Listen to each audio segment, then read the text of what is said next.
Feeling overwhelmed by life's challenges and seeking healing? Welcome to Your Love Talk, a safe haven where you'll discover effective strategies to overcome obstacles. Join Dr. Beverly Boothe as she explores inspiring tales of resilience from individuals who have triumphed over adversity, emerging stronger and more fulfilled. Unleash your inner strength and embark on a journey of transformation. Now, here's your host, Dr. Beverly.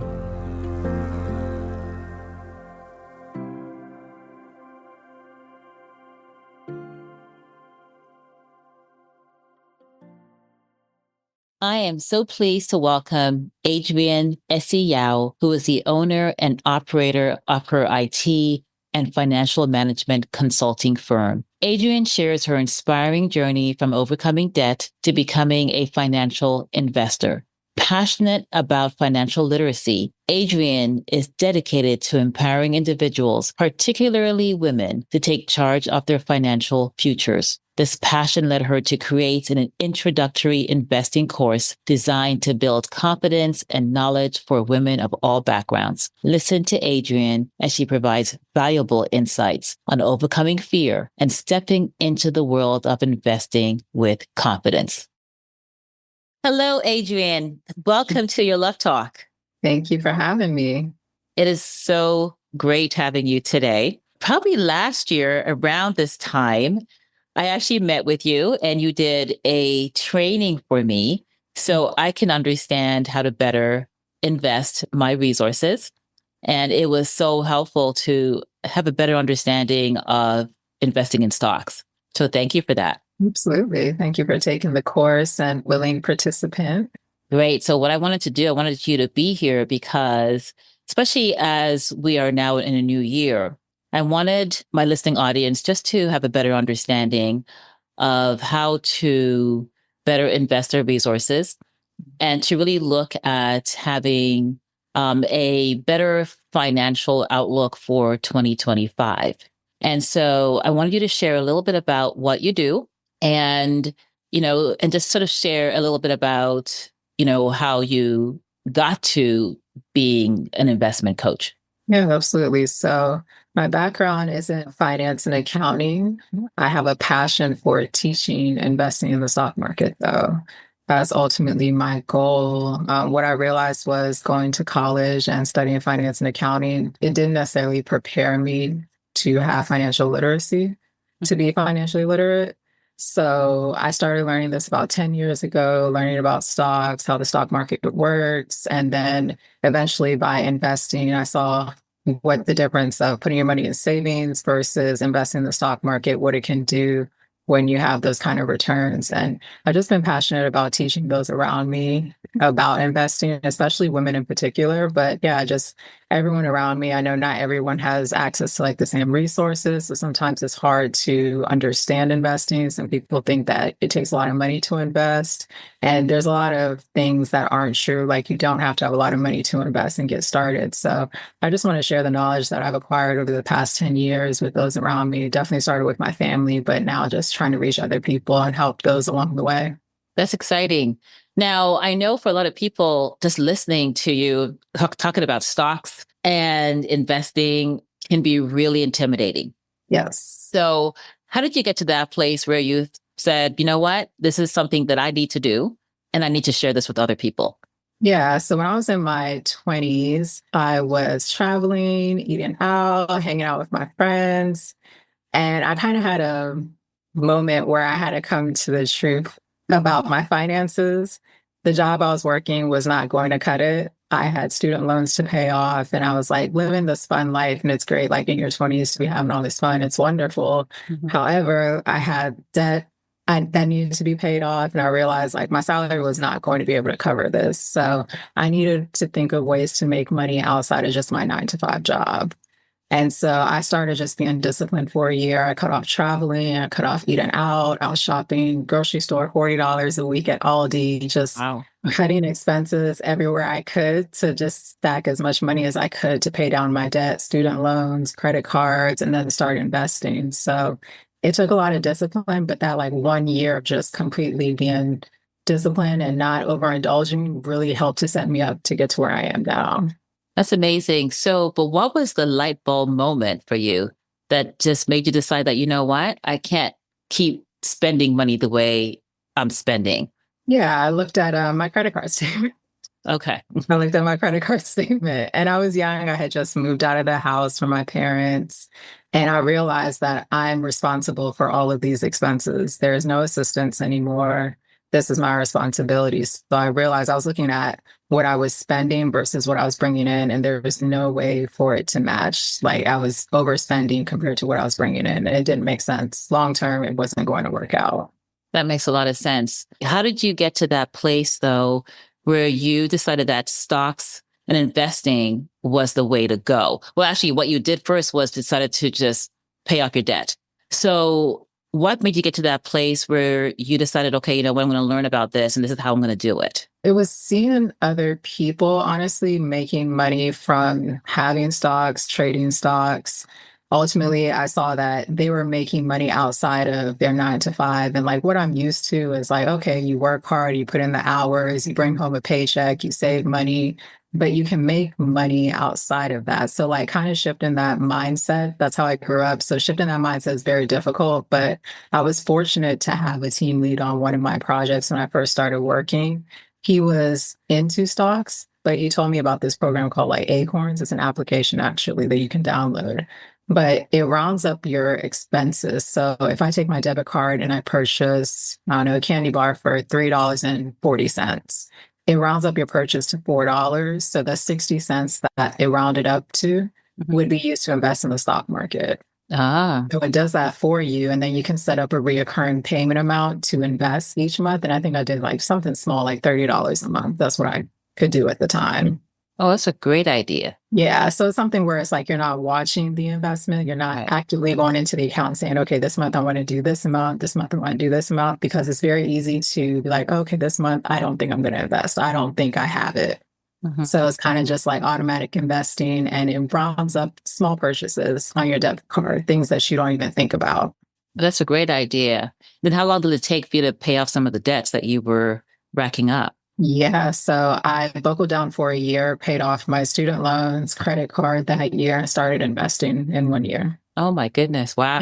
Good for you. I put everything into paying down that debt. So it's pretty much any extra money I had outside of like my bills was just going towards paying down debt and investing. That's a great idea. Congratulations on that. Thank you. Did you teach yourself how to invest? Ultimately, I wouldn't say I taught myself. There was a lot of resources. So the team lead that introduced me to investing, like without having to do much, the Acorns application, that kind of like started things for me and got like the wheels turning a little bit. So I started researching like, okay, well, what are some good stocks? What are their returns over several years? And when you look at the returns over several years, I'm like, interesting. So instead of putting my money, all of my money into a savings account, I could take some of this money and move it to the stock market and make even greater returns, where a savings account may have like a 3% interest rate.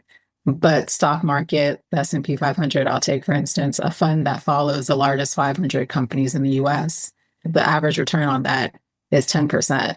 So you can make a lot more money in the stock market over time. It's not a every day your money just goes up. It's over time. Right. And that's a good point that you just made because, you know, it's not the short term, I'm going to put my money in stocks and then take it out within the next month. It's really about more long term over a number of years that you are investing.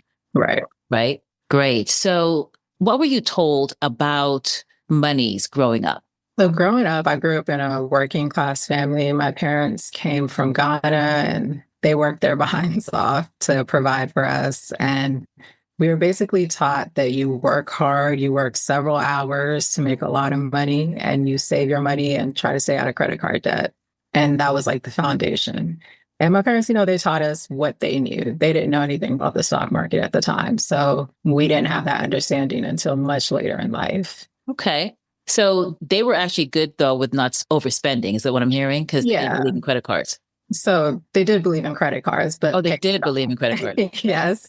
Don't accumulate credit card debt. You can have a credit card, of course, to build credit, but do not accumulate credit card debt. Oh, I see. I get it. Yeah. It's interesting because one of the things that I've learned is, I will use my credit card, but being able to pay off any expenses by the end of the month is something that I've learned to do. Yeah. And making sure that I'm not carrying debt or even paying the additional interest on whatever it is that I've bought. And I think that's really helped me just be disciplined in how I purchase. So you have been inspired to help other people, especially women. So tell me a little bit about that and what has that been like for you? Oh, it's been great. So it's really just become my passion. Like finance and accounting, it was great in school, but something about talking to women and getting their experience on investing, their thoughts on it. I know from talking to people, it seems like a lot of people are just, a little bit intimidated sometimes with the overwhelming information that's out there. People think you need a lot of money to invest. And so just helping women to like understand the foundations of investing in the stock market and just like making sure they walk out of this like coaching with confidence to begin investing and start their journey, I think has been the most important thing for me. And what have you seen with some of the people that you've actually taught? Are they taking your advice? Are they doing well?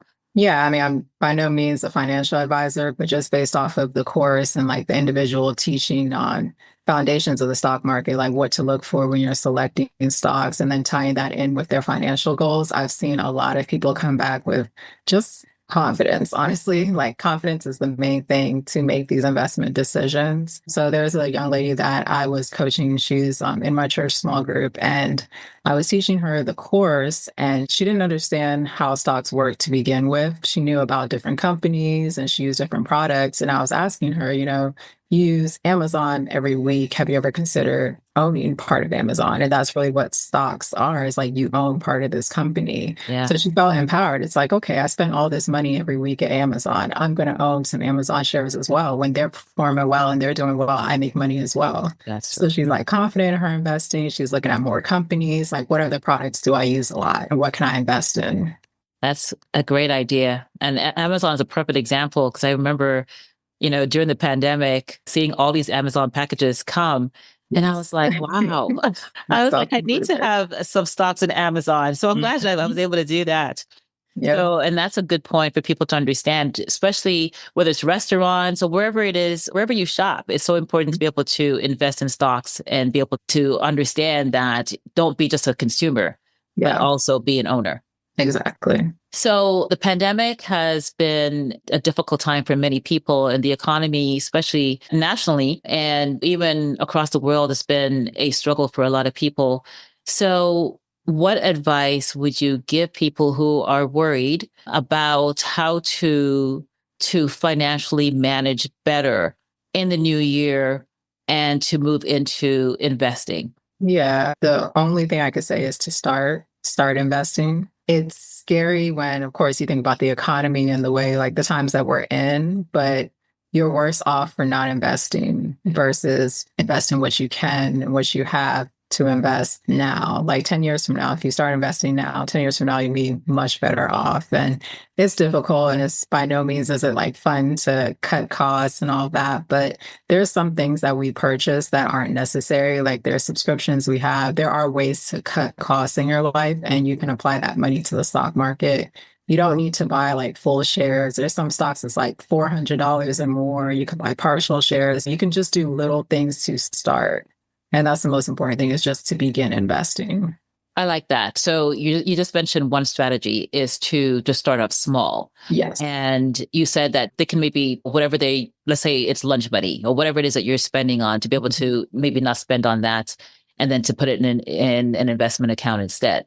Right. So are there other strategies that people can do to get going? Yes.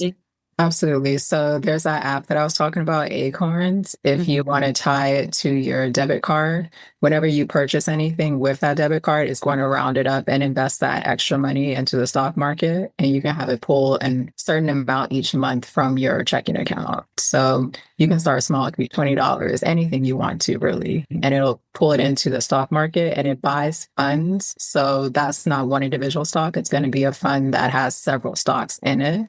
So you get exposure to several stocks versus picking out one stock or two stocks to invest in. And we'll have the Acorn in the show notes. So you said it's called Acorn? Acorns, yeah. Okay. And so they're able to then decide how much, is it all rounded up or do they decide how much they want to put in? Yeah, so it rounds up your purchases, but then you decide on top of the roundup how much you want it to pull monthly. So you can decide to deposit $20 a month into this and they'll invest it in different funds depending on your risk tolerance. So when I signed up in my 20s, I had a higher risk tolerance. I had a lot of time until retirement. So I put it on risky investments. And generally, the more risk you take, higher the returns. It's just more risky, of course. So your risk tolerance, you'll do like a survey at the beginning to determine your risk tolerance, and then it'll invest accordingly. Excellent. Is there a fee for that? No. So there might be a fee now. So I started about 10 years ago. I mean, there may be a small fee, maybe like $1 or so, but yeah, not much at all. And it's a great way to be hands off and not have to invest in individual stocks. You don't necessarily have to understand the stock market to start this, just get into the funds because the funds allow you to have exposure to different stocks. So you don't have to individually select stocks because not every stock is high performing. But if a stock isn't high performing, they move it out of these funds. Okay. Other strategies that you have beyond those two that you just mentioned? Anything beyond that, definitely looking at, of course, the products that you use and what's around you.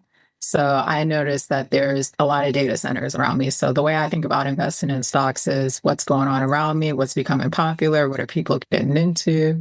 I notice there's a lot of data centers coming around. And what I read about the data centers is you need to have it cool because there's so much equipment in these data centers. So you need coolants in these data centers. So I started researching like what companies are providing that, what companies are utilizing the data centers.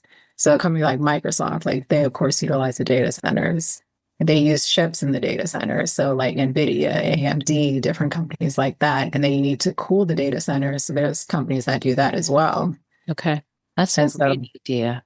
Just basically looking at what do you use, what's around you, what's popping up, what companies supply this. Is there like a larger company that you might be more comfortable with, such as like a Microsoft? Are they into this? So you might invest in Microsoft as a way as to get into like AI, for instance. Like Microsoft is investing in AI. You don't have to look for the leader in AI. You can invest in Microsoft. Okay. That's a great idea. Now we'll take that advice too. Let's be looking at some of those stocks and what's going on around the world and even within our nation. It's a great idea. And so one of the struggles that many people have, Adrienne, is really the mindset. You've said all these amazing things and they seem pretty easy enough, but oftentimes fear keeps us all from moving forward. Yeah. So what would you tell people who are saying, great, this sounds amazing. It sounds easier, but it's hard for me because I'm afraid to lose money. So what would you tell them to change their mindset? Well, you lose more money by not investing. So simply put, you can look up. So I mentioned this fund that follows the 500 largest US companies. It's called S&P 500, but you can look up this ticker symbol called SPY, SPY. If you look at the trend over just 10 years, it's just an upward trend. Granted, stocks go down every day. It happens. They bounce up and down. But look at the bigger picture. Zoom out and look at 10 years and you'll see certain stocks. It's just straight upward path. So us having our money just sitting in a savings account or in a checking account, it's not working for us. When we go to sleep, our money is not growing at the rate that it is if we put it into stocks. So that fear can cost you a lot of money in the long run. Okay.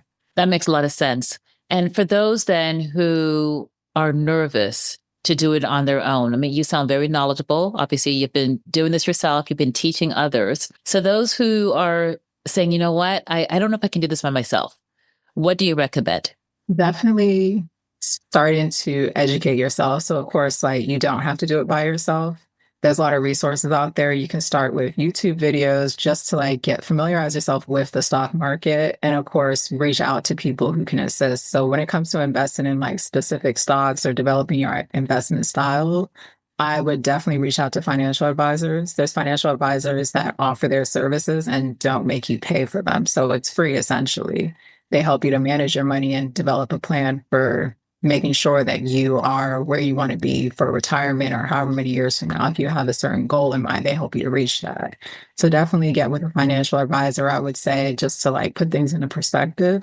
Mm-hmm. And then also figure out like how much you need to save, how much you can put towards the stock market, and developing like your investment style. Mm-hmm. And there's resources. So if you're big into social media, they have a lot of pages now that speak on financial advice, and then also just the stock market in general, up and coming stocks, things that are up and booming.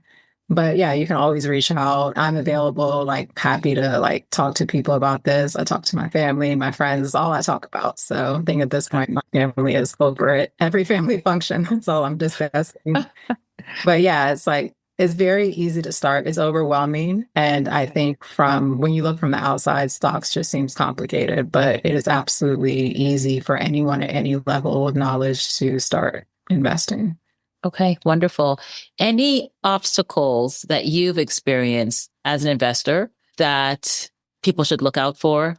Other pitfalls, anything that you've experienced that's been a struggle for you? Yeah, I'd say a pitfall of mine when I first started is thinking short-sighted. I was expecting to put money in and just like watch it grow every single day. So I would be checking my account every day and be like, oh no, this went down like $20. Oh, it's less than when I started. And not thinking big picture. You really have to think big picture with investing. This is not an overnight thing. It's going to happen over time. And it's like proven that over time the stocks do go up. Mm-hmm. If you're looking for a quick turnaround with your money, a quick flip, it's not the stock market. So what did you do when initially you thought, okay, I'm looking at this. This report says my money is going down. Did you panic and pull money out? How did you manage?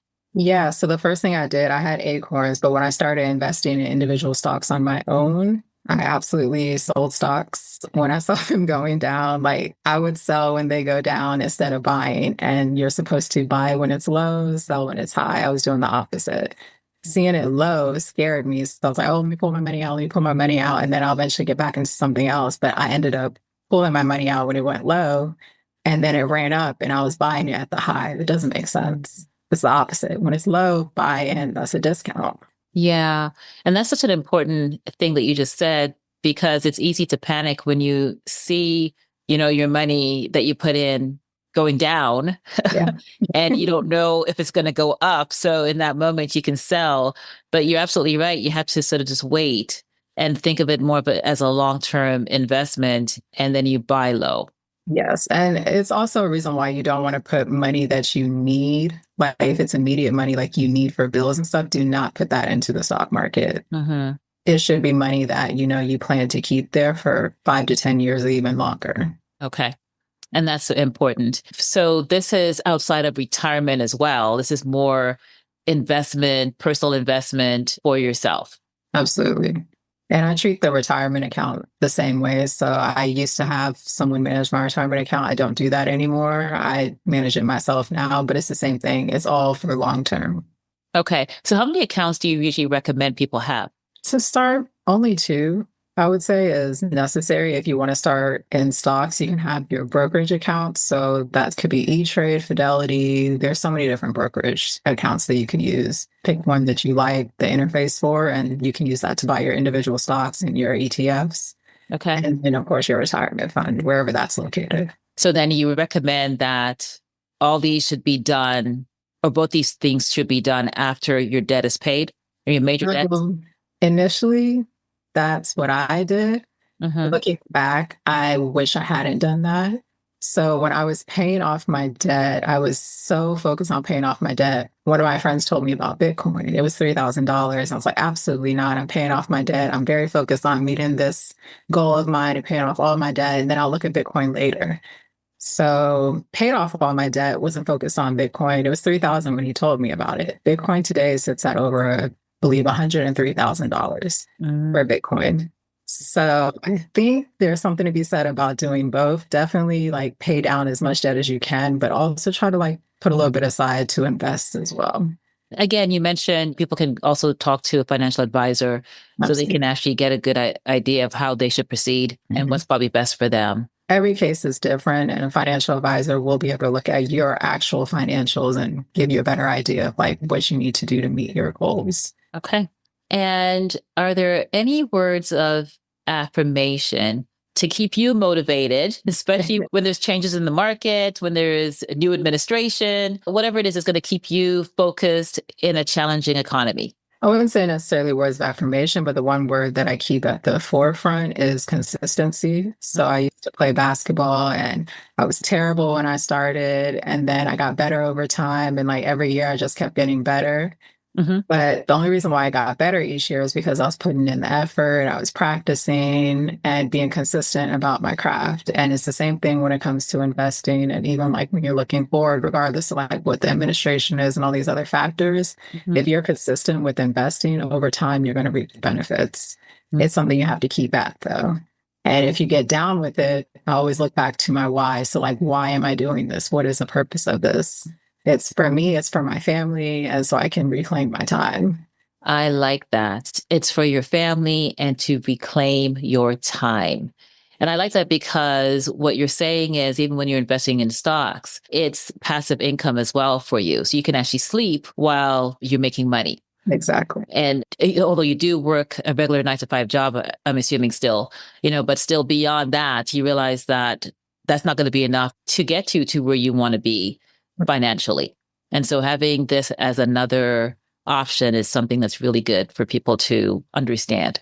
Great. How do people find you? So I'm available definitely through email, and I'll drop my information so you can add that to the page if anyone needs to contact me. So email, and then I have an Instagram page for my investment information. I just like upload ideas on different stocks and give information on it. So that's free of charge, just information that's put on Instagram because this is just something I enjoy talking about, learning about. So I just like sharing it with people.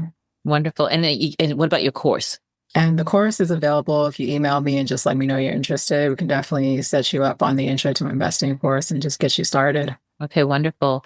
Thank you so much, Adrienne, for imparting your knowledge and wisdom. And I know, especially into this new 2025 year, people are highly motivated to get their finances together and to be able to move into investing or to expand on what they're already doing for investment. So thank you for sharing. And I know that it will make a major difference in people's lives. Thank you for having me. I appreciate it. Thank you. Thank you, Adrienne, for sharing your wisdom and how you were able to reduce your debt and become financially literate. For many, investing in the stock market can seem overwhelming. However, your insights will help alleviate those fears and inspire confidence. Your passion for learning and your generosity in sharing that knowledge to help others thrive financially is truly admirable. As we embark on a new year, I hope people take your encouragement to heart and remember that they can start small with limited resources to build their financial future. Thank you for empowering and motivating others to take control of their financial journey. I will leave you with 2 affirmations from my Love Talk card deck. The first is, I am intelligent, creative, and confident in my abilities. And the second is, I have a spark of genius within me because I am aware of my capabilities. To purchase the Love Talk affirmation card deck or to listen to other podcast episodes, please visit yourlovetalk.com.